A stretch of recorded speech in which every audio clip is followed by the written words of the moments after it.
मस्त से पढ़ भी रहे होंगे। 12th और 10th का बोर्ड का एग्जाम बहुत नजदीक आ रहा है। आप लोग तैयारी में थोड़ा जोर लगा दीजिए। ये देखिए, ये आपका ही 12th का पेपर से छाटा हुआ क्वेश्चन है जो अभी एग्जाम हुआ है जल्दी में। तो कह रहा है कि choose the synonym of abandon, मतलब कि साइनोनिम का मतलब होता है कि समान अर्थ देने वाला शब्द। अबंडन का मतलब होता है वो त्यागना। अबंडन मतलब क्या होता है? त्यागना। अबंडन मतलब क्या होता है? त्यागना। तो त्यागना के देखना है कि मीनिंग चारों में से कौन है। तो देखिए डिस्प्ले हम आपको कर रहे हैं। कीप का मतलब होता है रखना, और डिस्ट्रॉय का मतलब होता है नष्ट करना, और वाइड का मतलब होता है चारों तरफ, चारों तरफ, और लीव का मतलब होता है त्यागना या छोड़ना, छोड़ना। तो इसका आंसर कौन हो जाएगा? अबंडन का सही नाम पूछ रहा है तो कौन हो जाएगा? लीव। लीव का मतलब क्या होता है? लीव का मतलब होता है त्यागना। कोई दिक्कत बाबू यहाँ तक? फिर कह रहा है दूसरा क्वेश्चन, कह रहा है कि choose the antonym of generous. Generous का मतलब होता है उदार, उदार। जेनरस, और वो यूएस मिटा गया, देखिए यूएस। जेनरस का मतलब होता है उदार।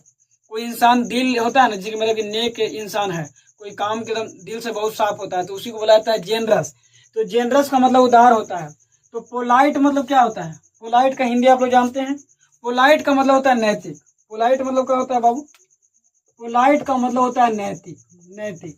और हेल्पफुल का मतलब होता है मदद करने वाला, या मददगार बोलते हैं इसको, मददगार। और सेल्फिश का मतलब होता है स्वार्थ, जो अपने आप खाली सोचता है, अपना बारे में जो सोचता है इंसान, उसको बोलते हैं सेल्फिश। और काइंड का मतलब होता है दयालु। काइंड का मतलब क्या होता है? दयालु। तो जेनरस आदमी जो होता है ना, जेनरस, तो वो तो काइंड हो जाएगा। मगर एंटोनियम पूछ रहा है, एंटोनियम का मतलब होता है उल्टा। साइनो का मतलब होता है समान, एंटो का मतलब होता है विपरीत। तो जेनरस का मतलब होता है उदार। तो उदार है कोई इंसान अगर सीधा साधा है, तो उसका उल्टा क्या हो जाएगा? सेल्फिश। सेल्फिश का मतलब क्या होता है? स्वार्थी।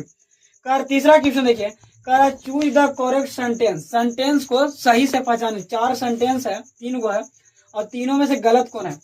आप लोग नाउन में पढ़े होंगे, चाहे कोई भी टीचर से पढ़े, चाहे हमारा से पढ़े, चाहे कोई भी टीचर से पढ़े हैं, तो नाउन में वो लिखवाए होंगे कि सीनरी जो होता है हमेशा अनकाउंटेबल नाउन होता है, और अनकाउंटेबल नाउन हमेशा सिंगुलर होता है। तो वह सीनरी का हिंदी का होता है। बहुतों के माइंड में भी आया होगा कि सर सीनरी का मतलब क्या होता है। तो सीनरी का मतलब होता है नजारा। नहीं बोलता है कि आज का नजारा बहुत अच्छा है, तो the scenery here is beautiful, आज का नजारा जो है वो बहुत अच्छा। तो वह सीनरी में देखिए, सीनरी का कभी प्लूरल नहीं बनाया जाता है। तो पहला चलो तो घर है, पहला कभी ऑप्शन नहीं हो सकता है, क्योंकि सीनरी का प्लूरल नहीं बनाया जाता है। दूसरा देखिए, द सीनरी आर, आर लगेगा। अभी हम बताए कि सीनरी हमेशा सिंगुलर नाम नंबर होता है, तो सिंगुलर नंबर के साथ आर का प्रयोग नहीं होता है। तीसरा देखिए, the scenery here is beautiful. हाँ, आज जो यहाँ का नजारा है जो बहुत अच्छा है, तो the scenery here is beautiful. तो याद रखिएगा। अब आगे बढ़ते हैं। चलिए, कह रहा है कि choose the synonym of brief. Brief का जो है साइनोनिम बता रहा है। ब्रीफ का मतलब क्या होता है? ब्रीफ का मतलब होता है छोटा। ब्रीफ का मतलब क्या होता है बाबू? छोटा। तो छोटा का कह रहा है साइनोनिम पूछ रहा है। तो लॉन्ग का मतलब क्या होता है? लॉन्ग मतलब होता है लंबा, और क्विक मतलब होता है जल्दी, और लेट मतलब होता है देरी, और शॉर्ट मतलब होता है छोटा। तो कौन वाला ऑप्शन हो जाएगा? साइनोनिम पूछ रहा है तो कौन हो जाएगा? Option number C. कोई दिक्कत?